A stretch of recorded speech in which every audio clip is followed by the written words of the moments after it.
back for Game 3 between IdrA. He's going to be the green Zerg player at the 9 o'clock position. IdrA is a very macro-oriented Zerg player. He's really solid in the mid and late game. I really like his... Well, I can't say that I love his playstyle, but I really like him as a player. I really think his personality is kind of interesting. We saw a little frustration in the chat from IdrA in the past couple games. He was not too pleased with a few different things. They were kind of funny matches, but really good games, and it's tied 1-1, and winner of this gets to go on to MLG. I think the tournament's like next weekend or something. So, there's a lot of money on the line and pride. This is the bread and butter for these guys, really. This is how they make their living, sort of, and I mean, these tournaments are so important to them. So a lot on the line. Let's see what these players choose to go for. They have both chosen very macro heavy builds in the past two matches, the past two games in this set. And yeah, they both went, I mean, command center first and hatchery first. So just about the most macro you can go for. ClouD has been heavily favoring, Blue Flame Hellions and Marines to defend against a lot of Mutalisks in the last game on Metalopolis. So I'm wondering sort of what these guys are going to try. This is Terminus Re, which is a remake of a StarCraft Brood War map, Peaks of Bigdu, I believe it is. And yeah, it's a really macro-oriented map. If you just take a look, this is a 4-player map, just like, many other maps that have been in the map pool for a long time. But there are more bases. There are, 16 bases on the map? 4, 8, 12, yeah, 16. Compared to, lots of other maps, even 4-player maps only have like 12 or maybe 14, depending on the golds. There's no golds on this map, in fact, just lots of that blue minerals. And both players probably going to want to scout soon. ClouD scouting down to the south position, then he's going to head over to IdrA's base. IdrA, on the other hand, if we take a look at his vision, the Overlord just sort of, making a pass around the outskirts of the map, actually to avoid the Xel'Naga watchtowers in the middle. I do believe that's the explanation for that flight path. Spawning pool on the way. IdrA is going to have 100 gas just a tiny bit after the spawning pool is complete. IdrA now scouting with a drone as well. So he unfortunately is going to find the base of the Terran player very late, but the Terran player ClouD is going to see, okay, very fast hatchery, drones maynarding down, moving into the main. He spots everything. I mean, he's going to see the spawning pool, the single extractor, and yeah, no, are we going to get metabolic boost? Maybe when IdrA has enough minerals. Keep an eye on that spawning pool. This SCV is going to be running the marathon of his life here. A slow but steady decay of his suit as these Zerglings just slowly catch up to him. The SCV is going to survive for sure, though, especially with these Marines coming out. Metabolic boost is on the way, and IdrA continuing to mine gas, just off of one gas, though.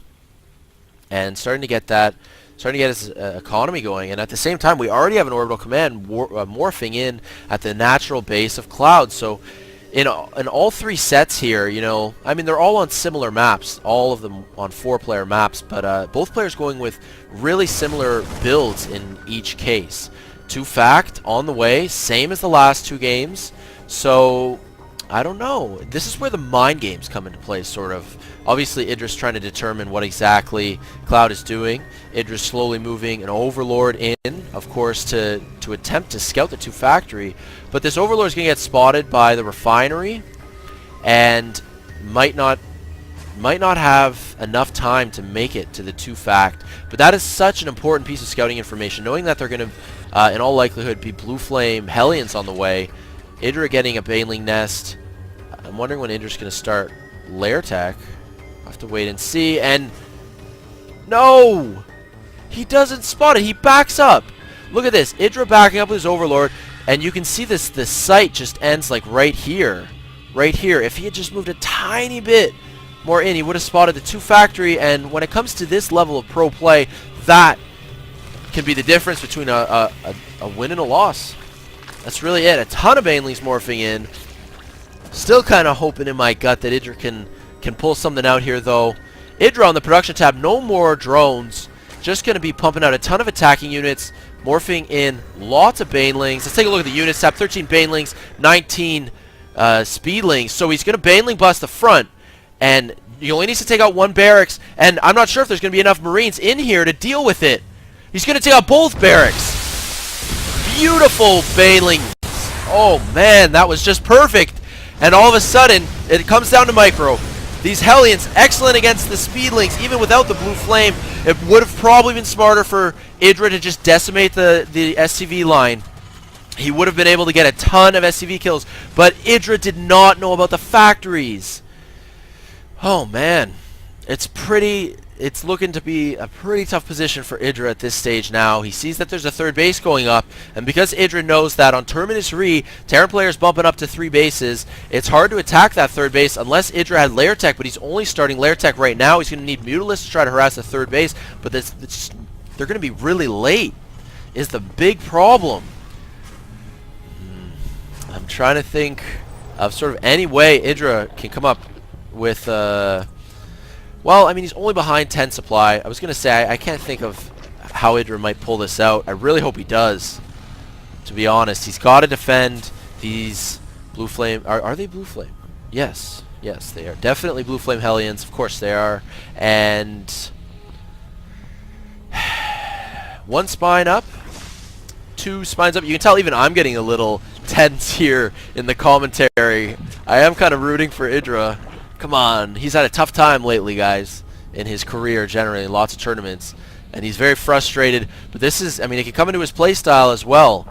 You know, one tiny misjudgment, and you can find yourself way far behind. And if you can't keep calm, emotionally, of course, like, I mean, you'll make mistakes. You're not thinking clearly necessarily. So, it doesn't look like these Hellions are actually going to try to push in. What I think is going to happen is we're going to have a large reinforcement from the Terran player. You can see he's getting 2 Thors. He's even putting up more racks. I don't think he has a starport or anything. Definitely not. Actually, he hasn't favored starports at all. I can't remember even seeing a medevac in the previous games. But what we're going to see is ClouD here with a huge reinforcement, Thors and Stim Marines, Marines that are 1-1. The upgrades, of course, absolutely just game-breaking this early in the game. It just makes such a difference. Ooh, the spines are repositioning a little bit. It doesn't really matter. I mean, Hellions, they'll just back up, you know, whenever they need. Let's take a look, actually, at the Harvester count. IdrA ahead on drones. But you know what, guys? IdrA is rarely behind in drones. He is just such a macro Zerg, such a passive Zerg.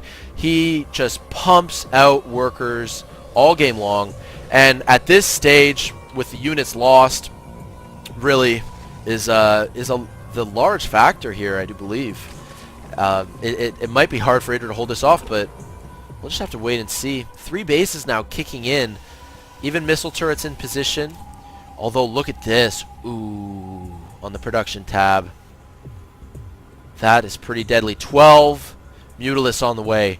So it is really going to come down to micro. Look at these timings. The 14 Mutalisks are just all popping out from the hatcheries. Mutalisks are flocking, and they're getting ready to fend off this devastating attack. The Blue Flame Hellions, of course, excellent against the light units on the ground, like the Speedlings.